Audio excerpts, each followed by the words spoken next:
9 questions to ask to get to know your INFJ friend. If you've been lucky enough to have them in your life, you know that INFJs are warm, giving, and supportive. They take great joy in seeing others achieve their dreams and ambitions, and they will help you in any way they can if you give them the opportunity to do so. Adding to the delight of knowing them, INFJs are also thoughtful, curious, inquisitive, creative, and never afraid to think outside the box. In fact, they prefer to cultivate unique qualities and viewpoints, which makes them fun people to be around. These are just some of the reasons why INFJs make excellent friends. However, INFJs are also reserved and can even be a bit reclusive. They won't reveal their deepest thoughts to anyone right away, and they aren't the sort to just chat away endlessly, telling you all about their hopes, fears, life plans, or long-term objectives without you even asking.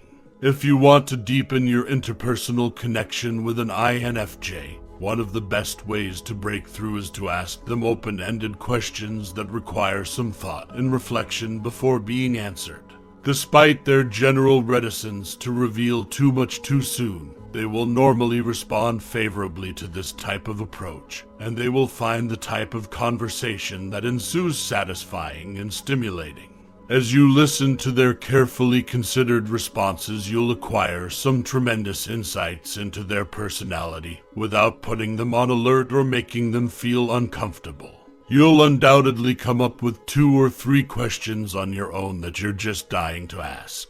But to help draw them out even further, here are 9 additional questions that ever-reflective INFJs will truly enjoy contemplating and answering.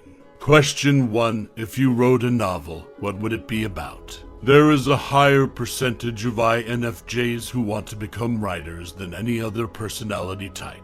Most plan to write a novel someday, are already working on one, or have already finished one. Inquisitive and reflective INFJs are filled with ideas about society, culture, history, psychology, nature, and 1,000 other topics that they'd like to share in written form as storytellers and aspiring creative artists. If you ask an INFJ about what kind of novel they'd like to write, you're virtually guaranteed to receive a thoughtful response that will reveal a bounty of useful and fascinating information about their beliefs and perceptions. They will appreciate the question and feel impressed that you are aware enough of who they are and what they're all about to ask it. Question 2. Can you tell me something about yourself that you've never told anyone before? This can be a challenging question for the guarded and cautious INFJ. They would be more than willing to listen if you wanted to reveal something new and surprising to them. But they aren't nearly as comfortable when the shoe is on the other foot. The INFJ worries that others won't be understanding if they expose a side of themselves they've kept hidden. Nevertheless, this is still a good question to ask your INFJ friend. They will feel liberated and validated after they've told you their secret, as long as you listen non-judgmentally and with compassion, and with appreciation for their willingness to confide in you.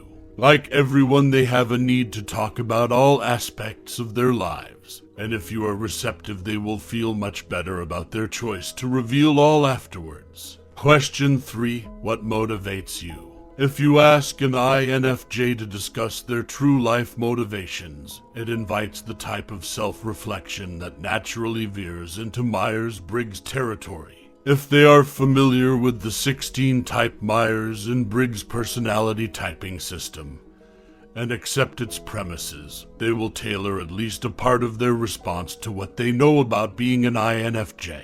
But they will likely explain how they are more complex than that, and give you a list of reasons for thinking the system doesn't completely capture who they are. Whether they answer within a 16-type context or not, your INFJ friend will give you a thoughtful and multi-layered response to this question.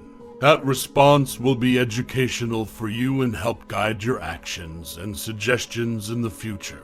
Question 4. What do you think motivates me? INFJs are fascinated by other people and are always trying to figure out what moves, excites, inspires, or inhibits them. They aren't reluctant to delve into psychological speculation when evaluating their companions, and their intellectual sleuthing skills are usually quite advanced in this context. As you listen to your INFJ compatriot answer this question, you may be stunned by the sharpness, relevance, and accurateness of their insights. You might even wonder if they've been reading your mind, given how precise and on point their observations seem to be. Beyond being impressed with their level of discernment, you'll also learn a lot about how your INFJ friend sees you, which will give you valuable insights into their view of your relationship.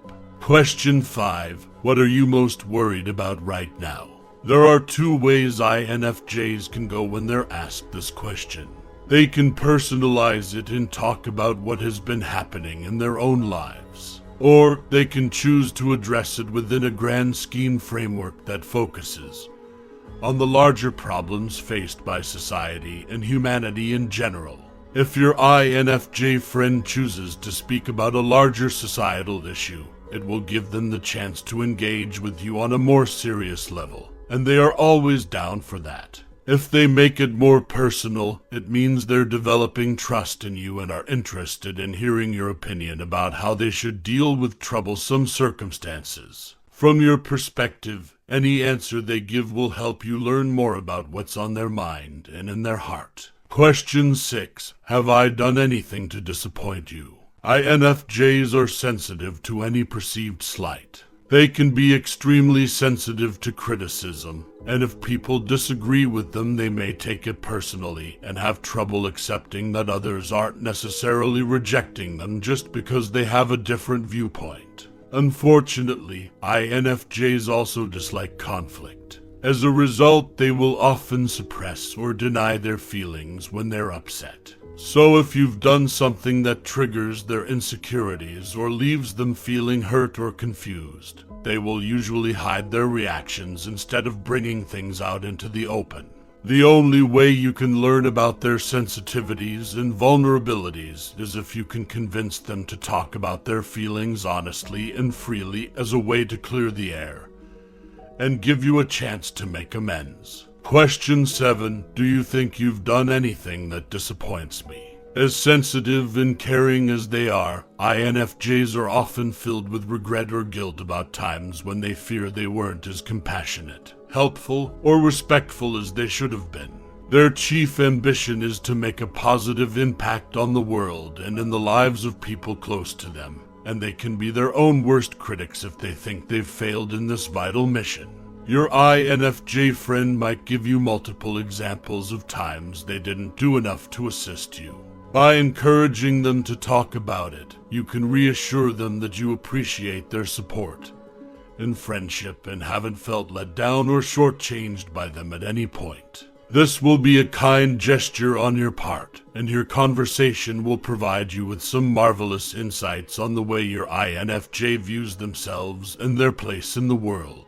Question 8. If you had to do it all over again, what would you do differently? The very nature of the INFJ personality guarantees they will have regrets, and at least some of them will be significant from their perspective. INFJs are the type who will always be reflecting on the roads not traveled, wondering if they made the correct choices, and remaining convinced that everything would have been golden if only they'd done X, Y, or Z. They are also rather nostalgic in general, frequently reliving the past in their minds while imagining different roles or outcomes for themselves. INFJs are in love with life and all the chances for learning, growth, and enthralling experiences it presents. But the unfortunate part is that a lack of time and opportunity will prevent them from pursuing everything.